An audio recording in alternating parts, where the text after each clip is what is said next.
After being left on the ground for 45 seconds, survivors will now gain the ability to pick themselves up without the need of any perks. This time is affected by recovery speed effects. Oh my god! Okay, it's happening! Everybody stay calm! What's the Everybody procedure, stay calm. everyone? What's the procedure? Stay calm! Wait. Everybody calm down! Behavior is about to drop another big game-changing update with this next PTB, starting with the new Mori system. And I've seen a lot of people, at least like in my chat, that didn't know about this, or maybe like they missed it when they did their anniversary stream. But when all other survivors are dead, dying, hooked, or have escaped, you become the last standing. Both you and the killer's senses are heightened, granting you a wider field of view. That's interesting. I wonder if the killer will just have like Shadowborn, and then yeah, I don't know. I don't know what that'll look like for the survivor. I'm interested to see.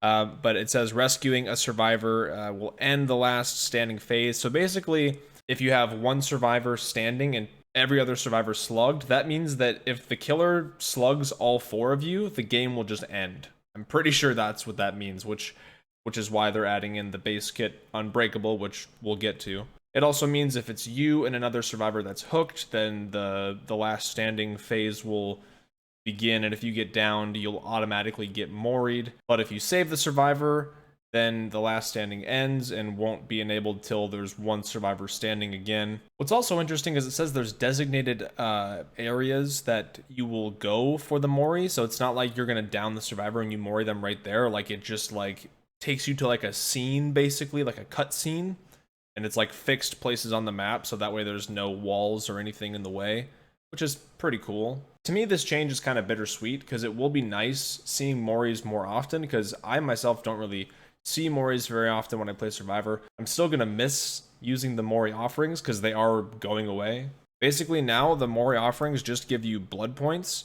So depending on how many survivors you kill, and you have to end the match with the Mori, meaning you can't give the last survivor hatch, then you will get a blood point bonus. Speaking of hatch, I have seen some people saying, oh, this system is going to take away giving the last survivor hatch, which I don't think is true. It just means you don't down them and carry them to the hatch. You basically just have to let them walk to it or guide them to it.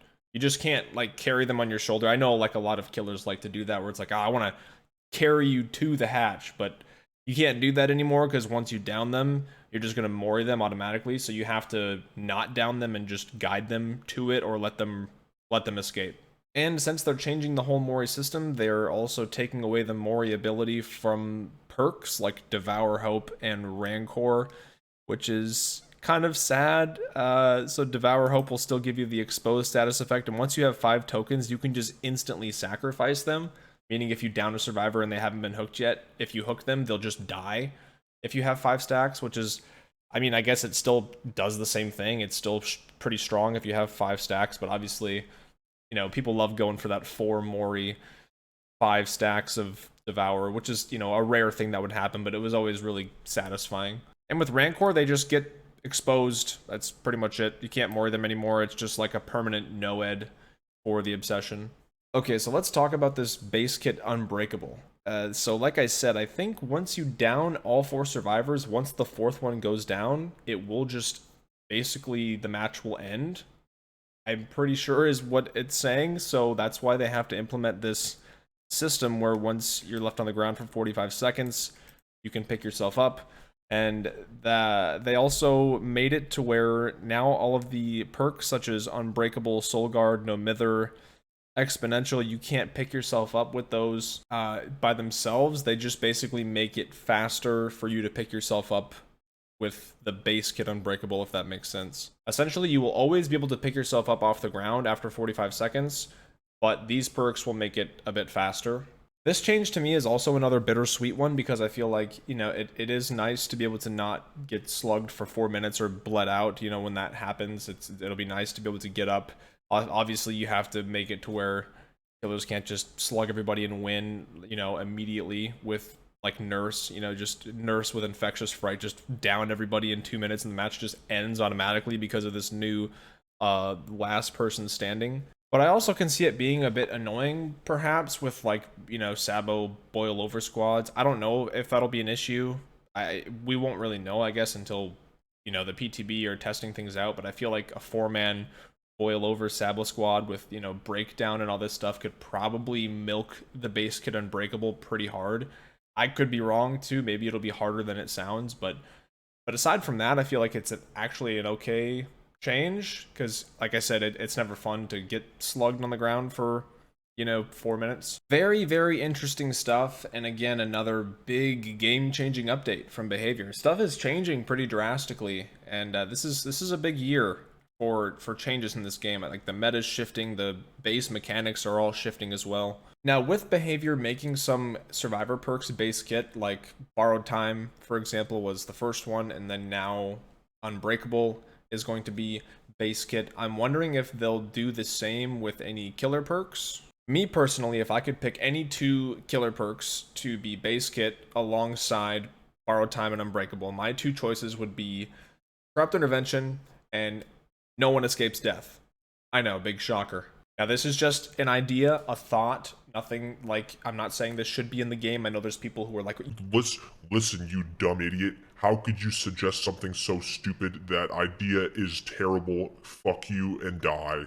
calm down. It's just a suggestion, just something that I think could maybe be cool or add dynamic to the game. But again, there's probably better suggestions. I don't know. Let me know down below. But Corrupt Intervention is just kind of a no-brainer. It'd be nice to just have that sort of base kit gen defense at the beginning because, you know, sometimes you have survivors spawn together. They just jump on a gen with toolboxes and Prove Thyself, and you happen to patrol the wrong way.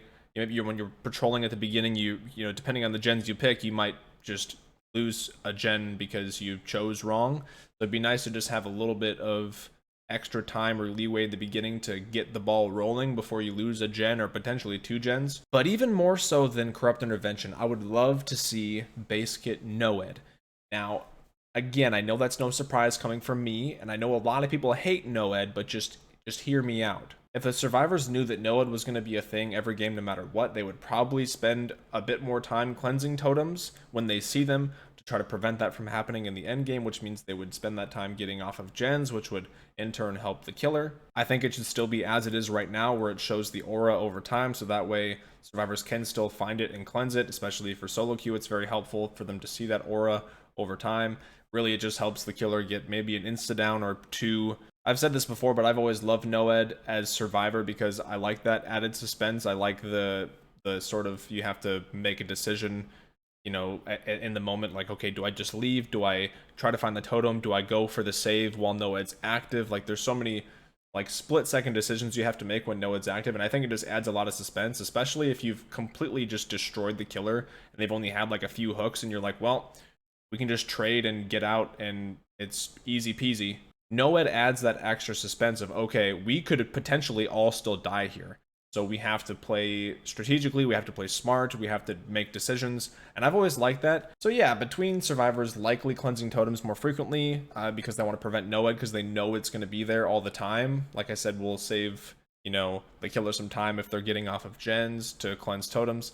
And then also just having that suspense in the end game all the time. I just think that'd be cool. Maybe these suggestions are absolutely terrible. I don't know. I think it would be cool, and if they don't do it, which they probably won't, then that's fine. I'm still going to play the game, so I would love to hear your guys' thoughts on base kit Unbreakable, the new Mori system, on any other perks on either side you would like to see become base kit. I don't know. It's just crazy to see how rapidly things are changing all of a sudden. It's like the game wasn't changing this much for such a long time, and then all of a sudden it feels like just boom, all these massive changes are happening. I don't know. It just feels weird. It's refreshing, but it's also kind of like, whoa. Anyways, thanks for watching, and I'll see you guys in the next one. Goodbye.